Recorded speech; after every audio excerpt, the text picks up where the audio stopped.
beloved Boss Mike Cervera.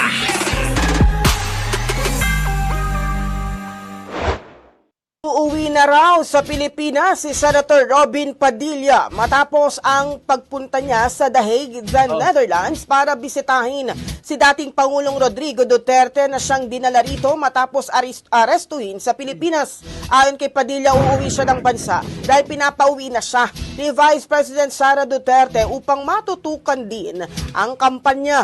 Kita nyo, kampanya na naman. Kampanya na naman! Yung talaga ang mahalaga dyan, umuwi, naluhaan. Uuwi na si Robin. Eh bakit? Eh pinalayas na sila.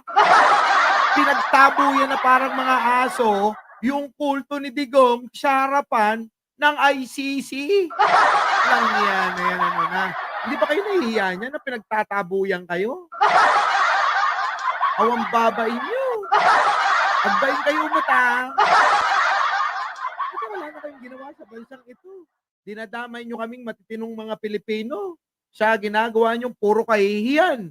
Ha? Kahihiyan nyo, kahihiyan namin. Nakakahiya kayo. Para kayong mga aso na pinagtatabuyan dyan.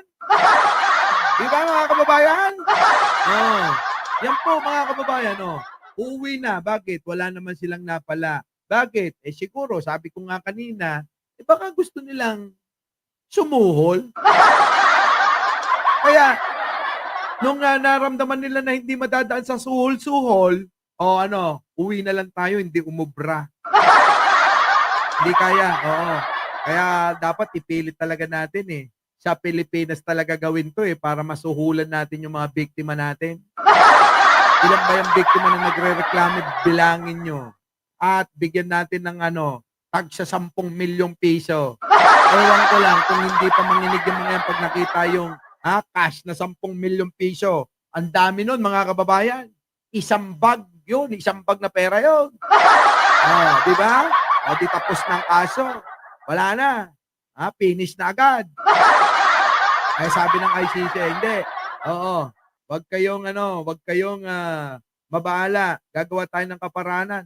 Lahat ng pera ni Digong, kukunin natin yan. Ayusin na yung pagpipraise ng mga ari-arian ni Digong. Patay, mga kababayan. Siyempre, sabi na, meron pala makukuha. Dito, tuloy ang laban. Wala na. Finish na. Di ba?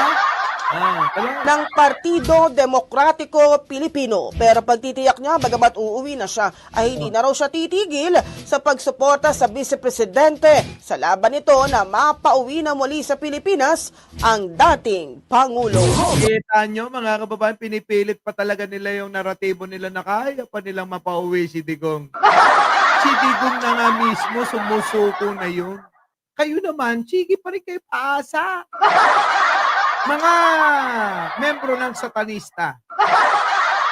Bakit satanista, boss? Satanista ka na satanista Di ba si Digong hindi naniniwala sa Diyos niya? Oo. Di satanista yan. Di ba? Pinapaasa na lang kayo nila.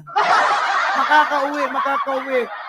Hindi na makakauwi. Paulit-ulit lang. Kahit na mag-rally kayo ng hubot-hubad sa Malacanang, walang mangyayari, maniwala kayo. Meron, Boss Mike, matutuwa ang marami kapag nag-rally sila ng hubot-hubad. Pwede ba? Kaysa naman zero remittance ang gawin ninyo, mag-rally kayo ng hubot-hubad, gayahin ninyo yung mga ginagawa ng taga-ibang bansa. Habang nakahubot-hubad kayo, pintahan nyo yung mga ninyo, mga dibdib nyo ng bring him home para kahit papano may takip na pintura. Diba? Mas okay pa. Nang sa ganun, pati kami pumunta. Bakit? Content yan, Kita nyo yung mga DDS, naghubad na sila. Sa sobrang desperado ng membro ng satanista, naghubad. Pinakita na nila si Junjun at si Eva. Pwede ba ahitin nyo muna? Ahitin nyo muna, ha? Kasi may pumapasok sa isip ko. Ay! Di ba mga kababayan? Oh, ganun na lang gawin ninyo. Walang iya, mga kababayan. Alam nyo, itong mga membro ng satanista, pagtawanan na lang natin.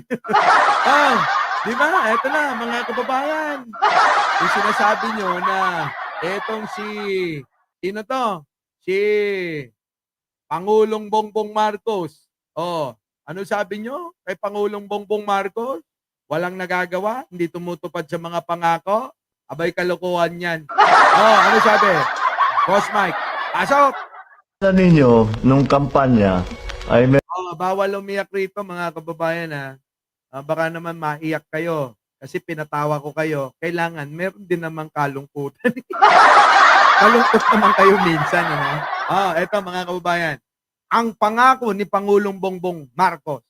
Pasok! meron tayong nakilalang fish vendor sa Nabotas. Siya si Nanay Clemencia. Kung makita ninyo, naging viral yun dahil nung nagkakarapan kami, binigyan niya ako ng envelope. Di nagpasalamat lang ako. Pero nung umaandar na yung caravan, binuksan ko. Tapos nakita ko pera naman. Kaya tinigil ko muna yung caravan, hinanap ko siya. Oh.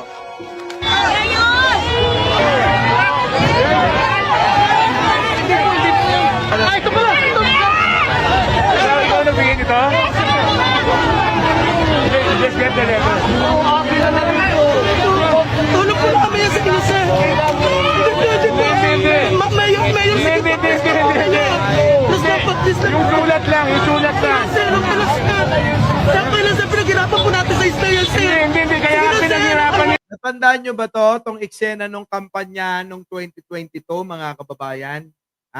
Panoorin natin dahil nasa dulo ang climax nito. Doon, sa dulo, mga kababayan, lalabasan kayo. Ano lalabasan ng pasto? Hindi! Lalabasan kayo ng mga luha nyo, mga kababayan. Lalabasan kayo ng luha nyo rito.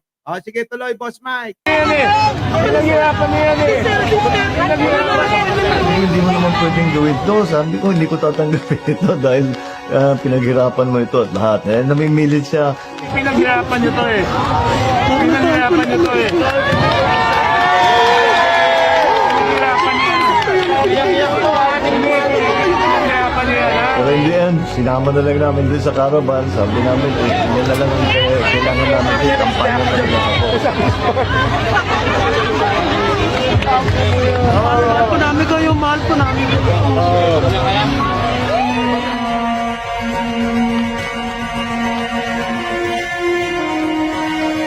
Ayan na, mga kababayan. Ayan na. Kaya ngayon, bukas na yung bahay ugnayan. Nasa Yan yung kanyang mga kababayan, yung kahilingan ho nung tendera, mga kababayan, sa palengke ng isda. Tendera ng isda sa palengke. Mga kababayan, eto na. museum ng ating pinagdaanan tungo sa pagkapangulo. At nagpasya kaming sorpresahin si Nanay Clemencia.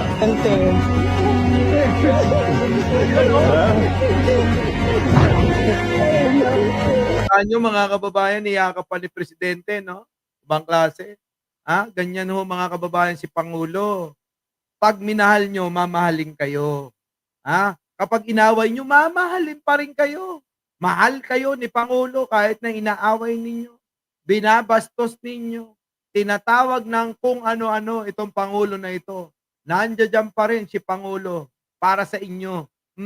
Tulad ng mga OFW na nahuli dyan sa Qatar. Pinabayaan ba ni Pangulo ngayon inaasikaso ng gobyerno ni Pangulong Bongbong Marcos para makauwi ito? Bakit? Si Sara nakatuon lang sa isang tao. Walang iba kundi sa satanista na ama niya na nakakulong. Saan? Doon sa ICC. Tuloy.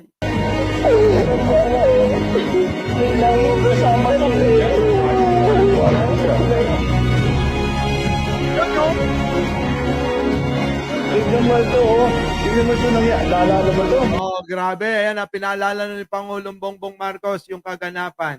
Dahil nga nung panahon na yan, talagang maraming mga nagbibideo. Ayan, hinahanap lang. Ayan, mga kababayan, eto naman si Toby Chanko, yan din yung kasama. Saan? Doon, sa Nabotas to nasa Nabotas. Ito, si Toby Chanco, mga kababayan, naging congressman, mayor din dyan sa Navotas. Hindi ko lang alam kung nasurpresa siya dahil puno ng PSG yung bayog na yan. Pero kahit papano, napakasaya ng pagkikita namin. Ito parang konti souvenir. Oh, may souvenir tayo dahil ikaw. Oh, sa video umiyak ka na, dito umiyak ka na naman. Ito yung sinabi ko Nanay Clemencia, sabi ko kung meron tayong supporter na ganyan, may pag-asa talaga tayong manalo dito sa eleksyon na ito. Dahil napakabigat na ganyang klase na alam niyo pinaghirapan niyan, trabaho na yan ang binenta niya na mga isda, kinuha niya lahat ng kinita niya at ibibigay ba naman sa akin. Kaya ganun ang kumpiyansa na ibinibigay sa akin. Kaya kailangan ang sukli naman natin sa kanila. Hindi masasawi ang kanilang pag-asa na ibinigay sa atin na gawing mas maganda ang buhay ng bawat Pilipino. Correct. Kaya pagka naiisip ko yan, ay kahit na pagod na, kahit na inaantok na, sige lang. Kasi ganyan ang inaasahan ng tao sa akin. Kita nyo mga kababayan ko. Diba? Tuloy. What's your dream for the Philippines? Equality. Daming mayaman dito, daming mahirap. Mas marami ang mahirap. You visited your father. Yes. Ano sabi rito? Ginawa niya. Huwag na kayo magsalita ng hindi maganda sa kanya at sa bansa. Alam nyo ba na sa'yo, inyo din, yan, bumabalik. Mga pinagsasabi nyo, kita nyo nangyari kay Digong, mga kababayan. Ano nangyari kay Digong? Nakulong. What did you tell him? You should be here. Kita mo? Sabi niya, dinala mo ba yung tatay mo?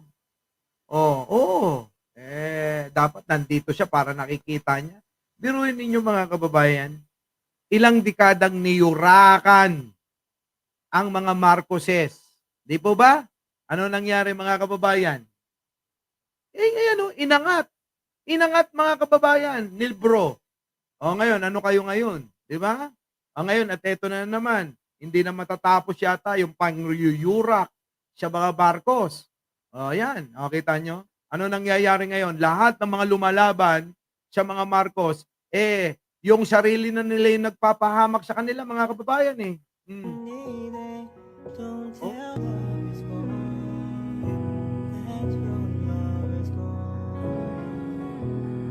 You're gonna make me cry.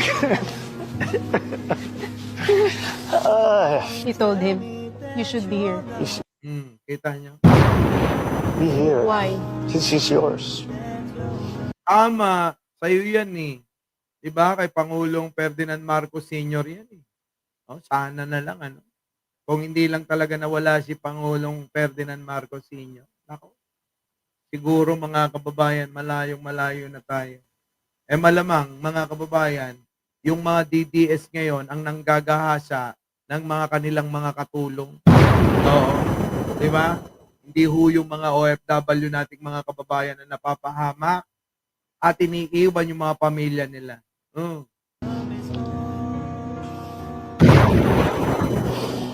Umiyak na. Umiyak na yung mama. This is not all night. This is yours. This is my mom. It's your good work that brought me here. Naku, Diyos ko, pati si mga kababayan, naiiyak dito. Naiiyak. That was what we talked about. I spoke to him. I said, Grabe, mga kababayan, ayoko na. Ayoko na ituloy ito. Ayoko na, nag-iiyakan na kayo. Di ba, no? Kakaiyak naman talaga, di ba? it's time for you to rest now. Don't worry, we'll be here. We'll continue. Pagpapatuloy na lang daw ni Pangulong Bongbong Marcos ang mga nasimulan ni Pangulong Ferdinand Marcos Sr. At yun naman ang ginagawa, mga kababayan. Tama na iyakan. Our beloved Boss Mike Cervera.